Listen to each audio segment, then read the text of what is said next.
एक गांव में गौतम बुद्ध का बहुत बड़ा आश्रम था। वहां पर एक प्रसिद्ध बौद्ध गुरु रहते थे। वहां पर उनका एक शिष्य बहुत बोलता था।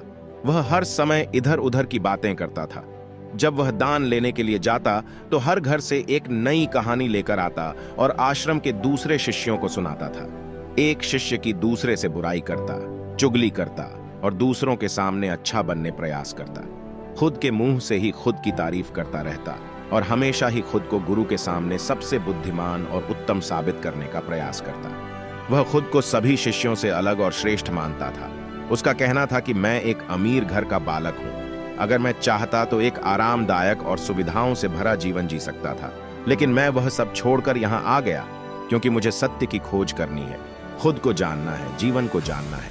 इसीलिए मेरा त्याग तुम सबसे बड़ा है। एक दिन गुरु ने आश्रम के सभी शिष्यों को बुलाकर कहा, आप सभी को अगले 1 महीने के लिए कोई ना कोई संकल्प लेना है। इससे आपकी संकल्प शक्ति मजबूत होगी और आप में आत्मशक्ति का संचार होगा। आप सभी अपने सामर्थ्य के अनुसार कोई भी संकल्प ले सकते हैं और यदि 1 महीने से पूर्व आप में से जिसका भी संकल्प टूट जाएगा तो वह अपनी पुरानी दिनचर्या में वापस आ जाएंगे। सभी शिष्यों ने अपनी शक्ति के अनुसार छोटे बड़े संकल्प लिए और गुरु को अपने अपने संकल्प के बारे में बताकर वहां से चले गए। लेकिन वह शिष्य जो खुद को सबसे अलग और बड़ा दिखाना चाहता था, वह सीधे गुरु की कुटिया में पहुंच गया और बोला, मैं कोई छोटा मोटा संकल्प नहीं लेना चाहता, बल्कि खुद की ही जैसे एक बड़ा और महान संकल्प लेना चाहता हूं। कृपया आप ही बताएं क्या संकल्प लेना चाहिए। उसकी यह बात सुनकर गुरु मुस्कुराए और बोले, क्या तुम मेरे द्वारा दिए गए संकल्प को पूरा कर पाओगे? क्या तुम्हारे लिए उसे पूरा करना संभव होगा? शायद नहीं। वह तुम्हारे लिए संभव नहीं है, तुम उसे पूरा नहीं कर पाओगे। इसीलिए तुम खुद ही कोई संकल्प ढूंढो। शिष्य ने कहा, नहीं गुरुदेव, आप जो भी संकल्प मुझे देंगे मैं जरूर उसे पूरा करूंगा। गुरु ने कहा, ठीक है, तो तुम अगले 1 महीने तक चुप रहोगे, मुंह से एक शब्द भी नहीं निकालोगे। यही तुम्हारा संकल्प है। शिष्य ने कहा, गुरुदेव, यह भी कोई संकल्प है? यह तो बहुत ही आसान है। 1 महीने तक चुप ही रहना है। आप कोई बड़ा संकल्प दीजिए जो मेरी योग्यता के लायक हो, जिसे पूरा करने में मुझे समस्या हो। गुरु ने कहा, पहले तुम इस संकल्प को तो पूरा करके दिखाओ। शिष्य ने गुरु की बात मान ली और वह उसी समय चुप हो गया और पलटकर कुटिया से बाहर चला गया। उसे चुप रहना बहुत आसान लग रहा था।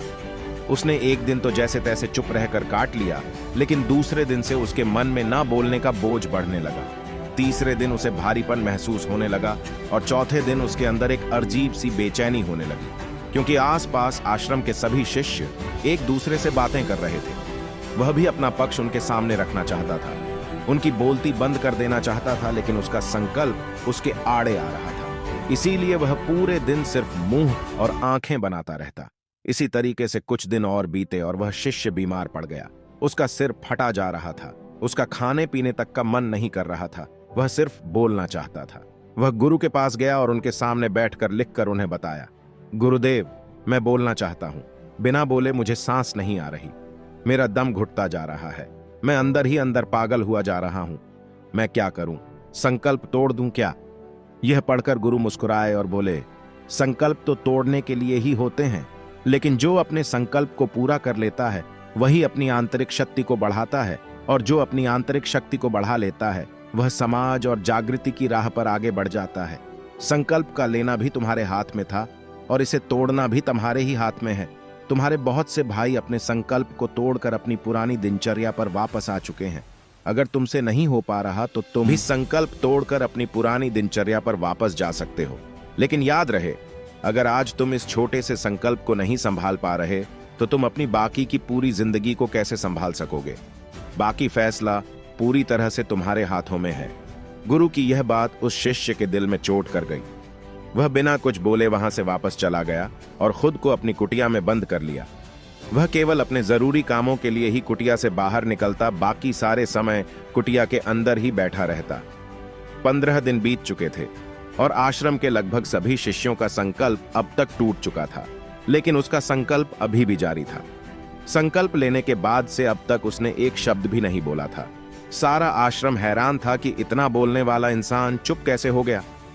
15 दिन बीतने के बाद वह दोबारा अपने गुरु के पास गया और लिखकर बताया है, गुरुदेव, मैं बाहर से तो चुप हूं, लेकिन मेरे भीतर बहुत सी आवाजें हैं, बहुत सी चीख पुकार और शिकायतें हैं। मैं अंदर ही अंदर बात करता रहता हूं। मेरा मन तरह तरह के प्रश्न पूछता रहता है। मैं बाहर से जितना मौन हूं, भीतर से उतने ही शोर शराबे से भरा हुआ हूं। क्या इस तरह से मेरा संकल्प अभी भी जारी है? गुरु ने कहा, हां, तुम्हारा संकल्प अभी भी जारी है, लेकिन जब तक लोगों की यह आवाजें तुम्हारे कानों में पड़ती रहेंगी, तुम्हारा मन बोलता रहेगा, क्योंकि इसे तो आदत है बोलने की। तुम भले ही बाहर से चुप रहो, लेकिन तुम अंदर ही अंदर बोलते रहोगे। तुम्हें इन बातों से, इन आवाजों से दूर जाना पड़ेगा। शिष्य गुरु को प्रणाम कर वहां से चला जाता है और सुबह होते ही अपनी कुटिया छोड़कर जंगल की तरफ चला जाता है। कई दिन बीत जाते हैं, संकल्प का समय भी पूरा हो जाता है, लेकिन शिष्य लौट कर नहीं आया। आश्रम में सभी को डर था कि कहीं जंगली जानवर ने उसे खा ना लिया हो। इस बीच उसे ढूंढने की बहुत कोशिश की गई, लेकिन वह कहीं नहीं मिला। सभी गुरु भाइयों ने मान लिया था कि जंगली जानवरों ने उसे अपना शिकार बना लिया है, लेकिन गुरु को ऐसा नहीं लगता था।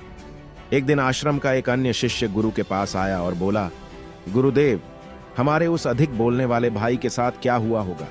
क्या जानवर ने उसे मार दिया होगा?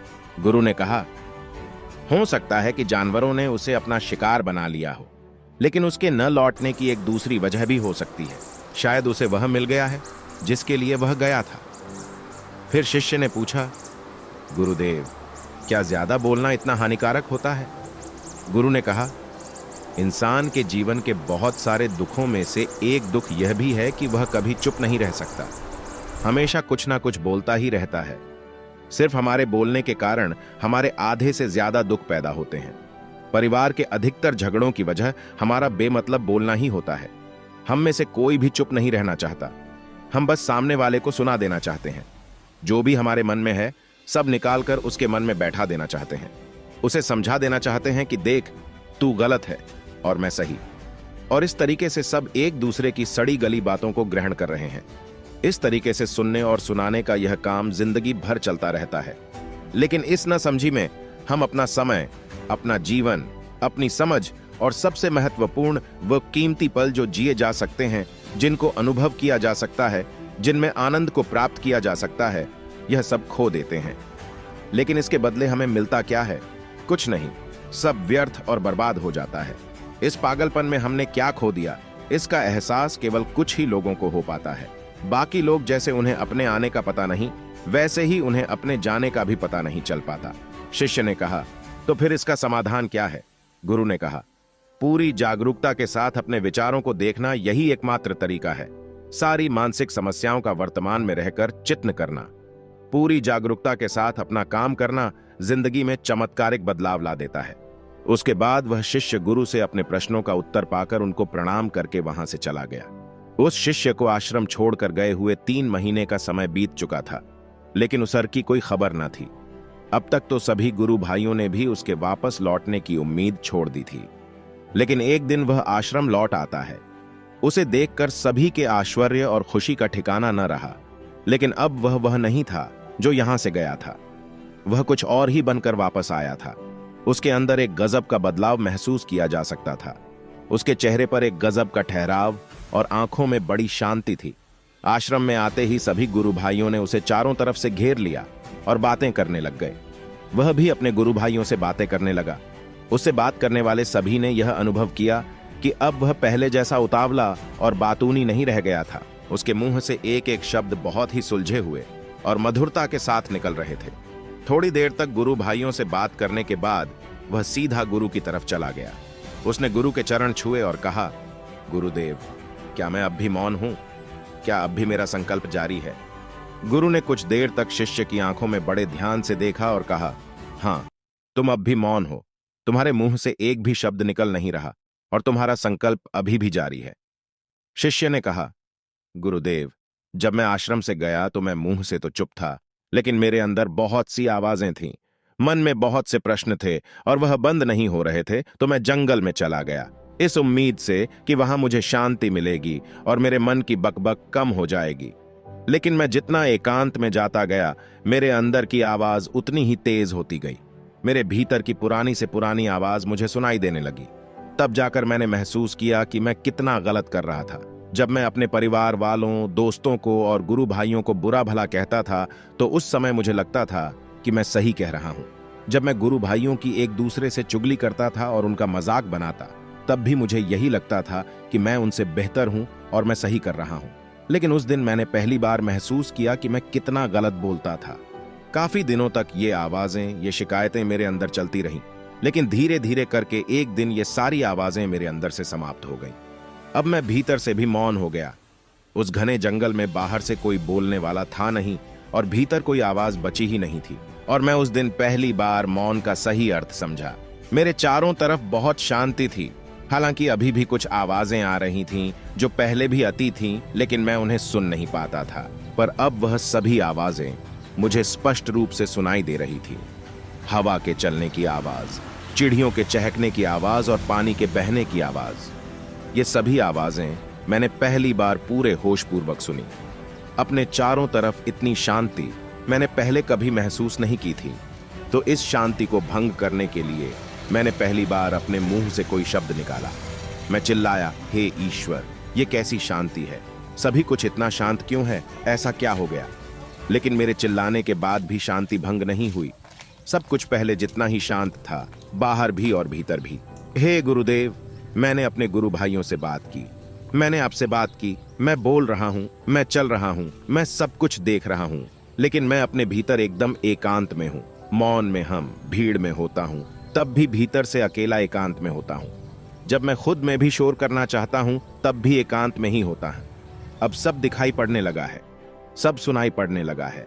गुरु ने कहा, जब तक हम बाहर की तरफ बोलते रहेंगे, भीतर अशांति ही रहेगी। लेकिन जिस दिन हम भीतर की तरफ मुड़ जाएंगे, तब हमारे मुंह से कुछ भी निकलेगा, हम शांत ही रहेंगे। दुनिया में जितनी भी बुराइयां हैं, ज्यादातर हमारे बोलने से ही उत्पन्न होती है, क्योंकि हम चुप रहना नहीं चाहते। हम जितनी जरूरत है उससे कहीं ज्यादा बोलते हैं। हम सामने वाले को सुनना नहीं चाहते, बल्कि उसकी बोलती बंद कर देना चाहते हैं। उसे समझा देना चाहते हैं कि मैं कौन हूं, मैं क्या कर सकता हूं, और यही हमारी जिंदगी का मकसद बनकर रह जाता है। हमारी सारी ऊर्जा व्यर्थ के बोलने में बर्बाद होती रहती है। ऐसे ही समाज में लोगों का जीवन दुखों से भर जाता है, जो हमेशा एक दूसरे को सुनाने में लगे रहते हैं। कभी एक दूसरे को सुनना नहीं चाहते, समझना नहीं चाहते, और चुप रहना तो उन्होंने कभी सीखा ही नहीं, क्योंकि चुप रहना उन्हें छोटा महसूस करवाता है। दुनिया की सभी लड़ाइयों का कारण हमारा बोलना ही है, इसलिए हमें सिर्फ उतना ही बोलना चाहिए जितना जरूरी हो, क्योंकि व्यर्थ का बोलना ऊर्जा को नष्ट करना है।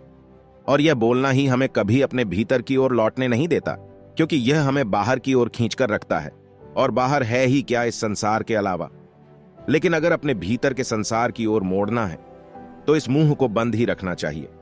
इसीलिए जितने भी बुद्ध हुए, आत्मज्ञानी हुए, वह सभी एकांत की ओर भागे, ताकि उन्हें ज्यादा न बोलना पड़े, ज्यादा सुनना न पड़े। वह एकांत में रहे और शांत रहे, इसीलिए आसानी से भीतर की यात्रा कर पाएं। लेकिन अगर कोई चाहे तो इस संसार में रहकर भी एकांत में रह सकता है, शांत रह सकता है। लेकिन इसके लिए उन्हें अपनी ऊर्जा बचानी होगी, जिसे वह अब तक अपने व्यर्थ के शब्दों में बर्बाद कर रहे थे। दोस्तों, इस कहानी की सीख यही है कि व्यर्थ का बोलना ऊर्जा को नष्ट करना है। ज्यादा और व्यर्थ बोलना ही हमें अपने भीतर की ओर लौटने नहीं देता, क्योंकि यह हमें बाहर की ओर झुकाए रखता है, और जिन्हें भीतर की यात्रा करनी है, उन्हें अपने मुंह को बंद ही रखना चाहिए। मुझे उम्मीद है कि आपको यह कहानी पसंद आई होगी और काफी कुछ सीखने को मिला होगा। कहानी के बारे में अपने विचार आप हमें नीचे कमेंट बॉक्स में कमेंट करके बता सकते हैं। जाने से पहले वीडियो को लाइक करें और चैनल को सब्सक्राइब जरूर करें। नमो बुद्धाय।